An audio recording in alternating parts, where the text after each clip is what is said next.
Hello! Welcome to Sticks and Stones. I am here today with my wordsmith, the word extraordinaire, Nancy Gabriel. Welcome, Nancy. Thank you. Thank you so much for having me. Thank you for being here. Let me give a little bit of background on myself because I always forget to do that at the beginning of the show. That's important. It is. So my name's Michelle Hausbeck, and I am a creative strategist. I own a design and marketing company. And I've always felt as though words were really important in all human relationships. I notice it more with marketing as well, because picking words and headlines and writing the right content is very important. But when it comes down to our personal lives, they have a huge impact. And the name Sticks and Stones for this show came to me based off that old adage. Sticks and stones will break my bones, but words will never hurt me. Wrong. Yep. Call BS on that, because Yeah. words can damage you, but they can also lift you up. Mm-hmm. So that's kind of the premise of the show, a little bit about me. So both myself and my guest Nancy are going to share a word or some words and a story circled around it or some examples. And that's pretty much the rundown of what to expect. So I'd like to introduce my guest officially. Please do. So Nancy Gabriel, she owns a company called Mediation Around the Table. Yes. And she is one of the best listeners and question askers. Wait, what did you just say? No. And interrupters, no. Yeah, that for sure. And question askers I have ever met, and I'm sure it has to do with what you do for a living. Mm-hmm. But she is one of those that you never struggle to have a conversation with, and you always feel comfortable with her because you know she's listening. She's not listening to answer, she's really listening. So why don't you tell us a little bit about what you do for a living first?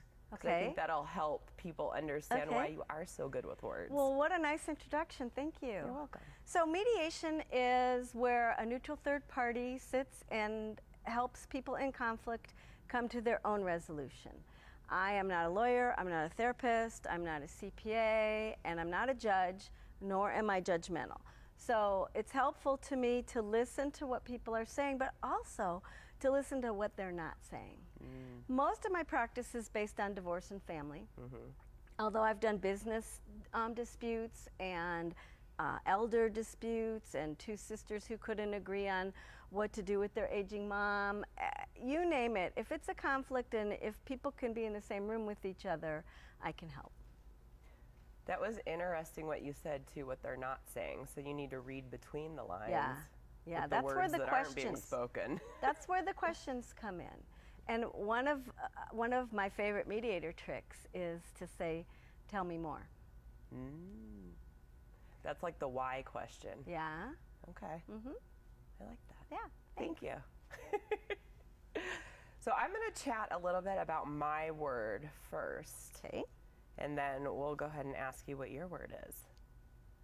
My word, it came actually from a class that I taught last weekend, and it was on human relations. One of the things that I have learned through my years is that a person's perspective is very important to understand in situations, how they react to things, how they feel a certain way about things, what they might say or do. It's understanding where they're coming from and what they've been through, because that will change the outlook and the reaction and the perspective of what it is going on. So Very my smart. word is perspective. Very smart. Yeah. Yeah. Would you say that you see a lot of different perspectives that in your job where, because they don't understand where the other person is coming from, or they can't put themselves in the other person's shoes, and that creates a lot of strife? Certainly. Two observations on that question. One is, I often ask, particularly in divorcing couples, are your parents still married to each other? Because if their perspective is they've never encountered divorce before, it's going to be different than if both of their parents have been divorced and they were kids of divorce. Right. So, but the other thing is sometimes people, as you said before, they're not listening to understand, they're listening to reply. And I have literally in a mediation session had people switch chairs and speak in the other person's voice. That way they really get the perspective. And it's an icebreaker a little bit. They laugh, especially when the men use a higher falsetto or what have you. But it's the understanding the other person's perspective. Right. Really important. Yeah, and I think that we forget to do that sometimes. And it's really important to keep that top of mind. I think in any relationship, I'm not just talking about, you know, your love life, whether it's a spouse, girlfriend, boyfriend. It could be in work relationships, friendships, also interacting with the stranger at the grocery store, Sure. or even your waiter or your waitress. I've tried to be a little more understanding of things when you're kind of getting some bad customer service, you know, your waitress from the Outback. Because we don't know what's going on in her life. And that's so true, Michelle. You may have heard me use this example before. I use it in the context of being non-judgmental. And you're in the 10 item or less line at the grocery store. And how many of us, I know I do, are counting the items in the basket? I totally do that. Right? But we don't know whether that person just had to put her cat to sleep, or whether that person just got a cancer diagnosis, or whether the cashier waved him over and said, you know, come on, I have nobody in my line. Right. But we're immediately judging because we don't know their perspective. Yeah, that's very true. In the class I taught, I used some funny examples of things, but they really could have some large impact. So, for example, well, let me ask you this question.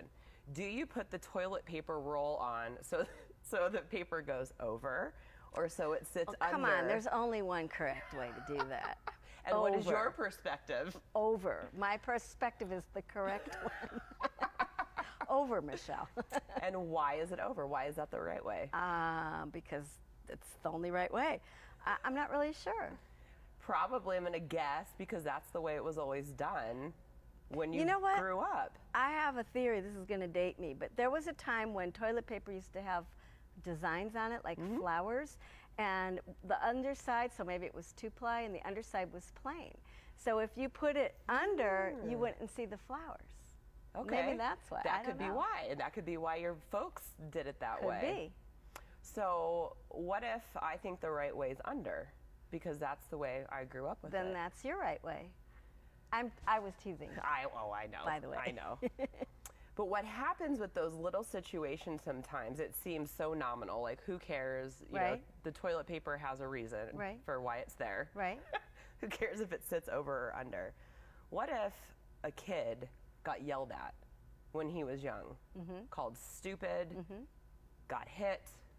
I mean, horrible things because he wasn't doing it the right way for whatever it was for that household. Now he moves into his adult life, whether it's a roommate, girlfriend, and that is something that stuck with him. If the other person's doing it the wrong way, it really heats him up and there's fights that break out over it. Sure. Understanding at least why he cares so much about this could help alleviate, I think, some really silly arguments that could blow up. Especially if the word was a trigger. Right. If that word stupid brought him back to his childhood. And if somebody understood that that wasn't the right word to use and to say it another way. Right. Yeah. Like, I know there are some things in my life. So I gave the example of I dealt with a gambling problem in my 20s. And when someone tells me that they went out gambling and, you know, they lost 20, 40, 60 bucks, in my head, I'm like, oh, that's good. That's not that bad. And they look at me like I'm crazy because they lost, you know, 20, 40, 60 bucks, which is a lot to them. But compared to what I used to lose sometimes, to me, it's not that bad. It's just a different perspective. Sure. Yeah. So I think in a nutshell, taking the time to ask questions and figure out where somebody is coming from and why they feel a certain way or have a certain opinion or react a certain way could really help alleviate some hardships in our relationships. Sure. Yeah. And asking the questions. Mm-hmm. That's what I do all day long. Yep. You got to communicate. That's the next step. I'm trying really hard not to interview you right now. It's just my habit. You can. It's okay. There's no structure. Well, let's get to your word. Okay. So what is your word? My word is words. Words. Because words matter. Mm-hmm. And I'll give you an example. I was working with a divorcing couple a few weeks ago, and the husband said to the wife, "You always ask a million stupid questions." Mm-hmm. And I just saw her eyes roll. And I said to him, time out. Would you mind saying that again, but don't start your sentence with you. Start your sentence with I feel, and don't use the word always and stupid and million. So just say it another way without those words. And he thought about it for a minute, and she was respectful and was quiet, let him think. And he said, "I feel irritated when you ask me a lot of questions." Okay. And then I turned to her and I said, "How do you react to that?" And she said, "Well, it makes me think I should ask less questions." Right. But he wasn't calling her stupid, or he wasn't calling her questions stupid. He was saying, "I feel irritated." See how the perspective switched? Oh, yeah. Yeah. Absolutely. Yeah. So words matter. They do. Absolutely. Well, and you wrote an article. Nancy writes a blog every week. Mm-hmm. And one of them really, really stuck with me. A lot of them have, but this one really did, and it has actually changed how I say certain things, and especially how I write in emails or text. And it was about the word but. Oh. I got a lot of response to that one. The B-U-T, not B-U-T-T. Right. Can you share a little bit about, or give us a synopsis of that article? Well, if you use the word but, especially in the context of an apology, and I gave an example from my own life where I had, he's now an ex-husband, said to me, "I'm sorry I yelled at you, but you pissed me off." Well, that's not an apology. And anything that's said before the but may as well fall off the face of the earth. It's negated by the but. That is what stuck with me. Yeah. And there's other ways to say it. I'm always saying say it another way. But again, words matter. So what would a better way have been for him to say that? Like, give us an example. Well, he could have just said, "I'm sorry, I slammed the door." That would have been sufficient. However can be an acceptable substitute in the right context. It kind of means the same thing. So make it 2 sentences. Okay. Leave the but out. So if I'm trying to communicate, let's say, to whether it's a friend, husband, whatever, I'm upset with you, but. So how, I guess, let's think of an example. Change and. I'm upset with you, and next time I'd appreciate it if you would. Okay. Instead of I'm upset with you, but I don't know why you're upset. You would have to fill in the rest of that. But you need to put the sinks in the dishwasher more often. Yeah, you need to is a buzzword for me too. Okay. I when I hear that, I just don't want to hear it. I don't appreciate it, and I don't think anybody else appreciates when somebody says you need to, especially with the finger, this finger. Why not just say it another way? Would you be willing? That's a great, I was just going to ask you for an example of how to change that up. Instead of saying your husband, you need to put the cap on the toothpaste because it pisses me off, why not say, would you be willing to put the cap on the toothpaste before, after you finish using it? Right. Nobody ever says no to would you be willing. Would you be willing? I like that. Yeah. That's a good phrase. That's a good one. Yeah. I hear a lot of people who I've shared that with using it. You can't overuse it though. Because then people are on to you. Then people are on to you. Exactly. They know what you're doing. Yeah, exactly. Well, going back to the but, I gotta say, it's when you apply that into your own life and see how often you actually use but or however, because I do think however is it's a substitute. it's the same as the but. Right. it's very eye-opening. Yeah, you become aware of it all of a sudden. And then, again, I try. I'm not always very good at it, but I try and take an extra nanosecond to say it the way I intend it to be heard, Right. rather than just blurting. And if you're going to make a statement with a but in it, just think for a minute before you make that statement and figure out a different way so that there's no but. Right. That's awesome. What are some other trigger words or phrases that Always, that you never. hear? Okay. Those, and you need to, like we said before. Just, it's important to understand, in my opinion, the difference between a judgment and an observation. Can you give us an example of that? Well, I did with the grocery store Right. line. That's a good example. But you look at somebody and, you know, you might be stopped at a crosswalk in your car and somebody's crossing the street and you think, man, does she not have a mirror in her house? I mean, why not? Why do you have to think like that? Right. Why not flip the switch and look at her and think about something that's nice about her or that you appreciate or that you like. I have nieces and they're all really, really kind people. And I remember years ago when one of my nieces was 10 years old and she was in town and she was visiting my parents, her grandparents. And I was with the guy back then that nobody really liked except for me. And she's looking him up and down, and finally she said, "Uncle Mike, I really like your watch." And it just softened my heart because she took the time to find something truthful to say that was kind. And why don't we all do that? Why can't we all do that? We need to do more of that. Just be honest, but you can tell the truth, but say it in a nicer way. Right. Because really, I've heard this story suggestion in a lot of different ways throughout my life, but a simple smile even can change a person's day. Isn't that the truth? Yeah, because we don't know what's behind the closed doors. Right, right. And it costs us nothing to smile, No, you know? it doesn't. And also the checking in on, you know, our friends if something doesn't seem right, or even if everything is fine, just saying, hey. Here's another one that gets me sometimes is when I became a widow, and that was 11 years ago, and very well-intentioned people would call me up and say, "Let me know if you need anything."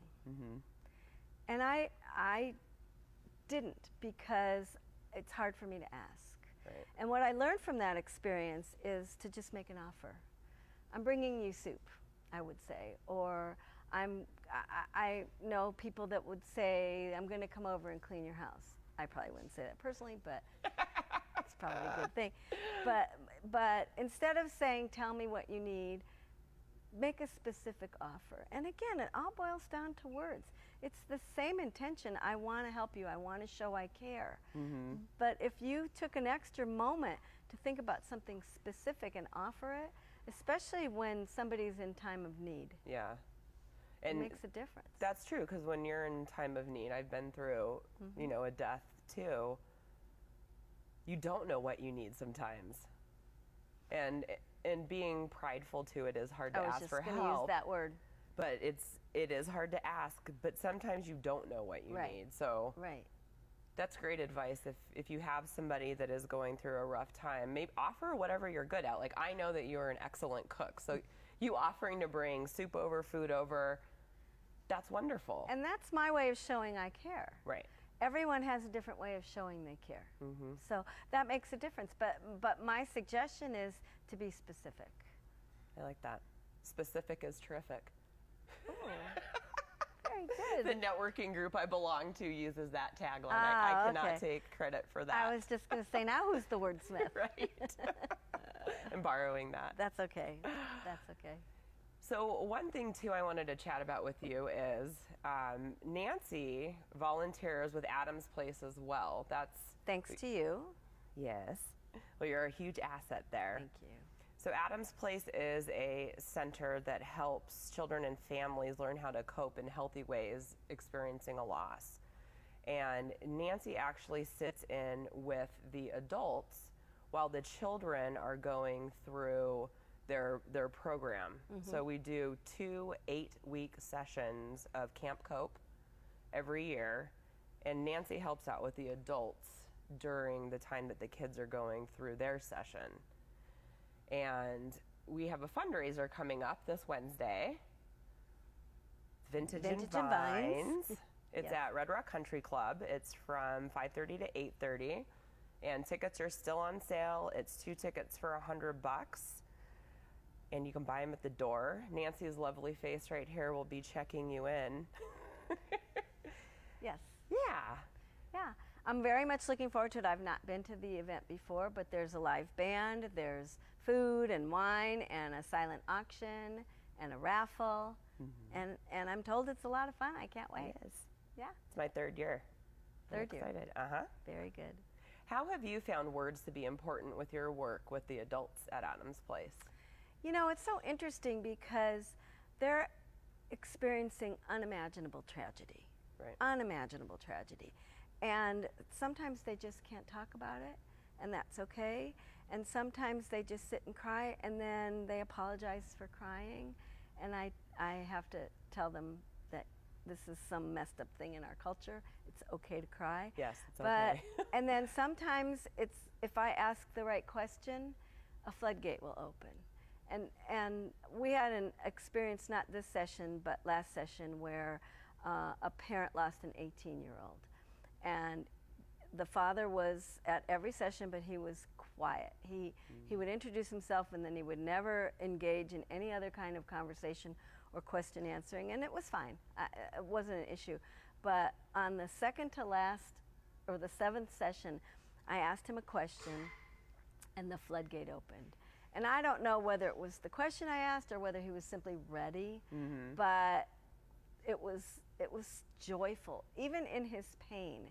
To me, it was joyful because he was able to talk. Yeah. And I know he felt better, and there were several men in that group, and they just bonded right away after this one dad started to talk. It's just impactful and powerful. Yeah. And it's very important what you do there, because I know that you are so good at asking the right questions that it very well could have been the question you asked too that allowed him. It could have. We had this time to get it going. Yeah. This time we had one of the sessions. They're all women at this particular session, and I had given them an assignment the time before: do something for yourself, because self-care is so important. It really is in the grieving process. And I said, I'm going to ask you next time you come in what you did. So we went around the room, and we got to this one woman. She said, I had my eyebrows done.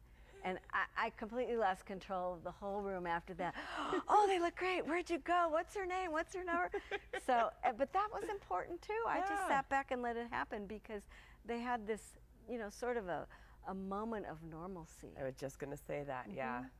And that's just as important as anything else. Absolutely. Yeah. Well, we are honored to have you at Adams Place. I'm so glad you're I am too. part of us. Wouldn't be there if it wasn't for you. When you spoke about it, and it was, I don't know, at least a year and a half ago, it just resonated with me. Good. Well, we love you there. Thank you. Well, thank you so much for being on the show today. Oh, my pleasure. Time goes by fast. Is it really? Yeah. Wow. Almost a half an hour down. But I have a million more words to say. Ready? Rattle them off. I'll save it. Maybe you'll invite me back again. Yes, I would love to have you back. Thank you. That would be great. Thank you so much. Thank you all for watching. We will be back in a month. And if you have any questions, comments, any words that resonate with you or that you just don't like, or thoughts on perspective, go ahead and leave them in the comments below. See you later.